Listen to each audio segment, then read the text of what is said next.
નવી Delhi corona virus ફરી એકવાર સમગ્ર વિશ્વમાં ચિંતાનું કારણ બની રહ્યો છે અને કોવિડ-19ના નવા એરિયાના વેરિયન્ટે દરેક ઊંઘ ઉડાડી દીધી છે અને તે ઝડપથી ફેલાઈ રહ્યો છે અને બ્રિટનમાં આ વેરિયન્ટના કેસમાં ખૂબ જ ઝડપી વધી રહ્યા છે અને જ્યારે ભારતમાં પણ તેની મામલો સામે આવ્યો છે અને છેલ્લા 28 દિવસમાં 80% કેસમાં સામે ચૂક્યા છે અને તેના પહેલા કેસમાં 2023માં મહારાષ્ટ્રમાં સામે આવ્યો છે અને હતો અને જે કોરોના વાયરસની લહેરમાં આ બાદ હેલ્થના આર્ગેનિક એ મહિલાનો કોવિડ-19 સ્વાસ્થ્ય કટોકટી દરમિયાન આ હટાવી દીધો હતો પરંતુ વેરિયન્ટ સામે આવ્યા WHO લોકોને આ વાયરસની સાવચેતી રહેવાની સલાહ આપી રહ્યું છે અને આ યુએન એજન્સી અનુસાર 10 જુલાઈથી 6 ઓગસ્ટ સુધીમાં કોવિડ-19 કેસમાં વધી 15 લાખ થઈ ગયા છે અને છેલ્લા 28 દિવસમાં 80% કેસ નોંધાયા છે અને જોકે WHO અનુસાર આ સમયગાળા દરમિયાન કોરોના કારણે જીવ ગુમાવ્યા લોકોની સંખ્યામાં 57% ઘટાડો થયો અને 12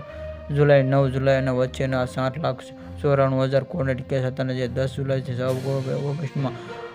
15 લાખ કેસ થયા હતા અને તાજેતરમાં WHO ઓમિક્રોનના આ નવા વેરિયન્ટે મળીને પુષ્ટિ કરી હતી. Subscribe my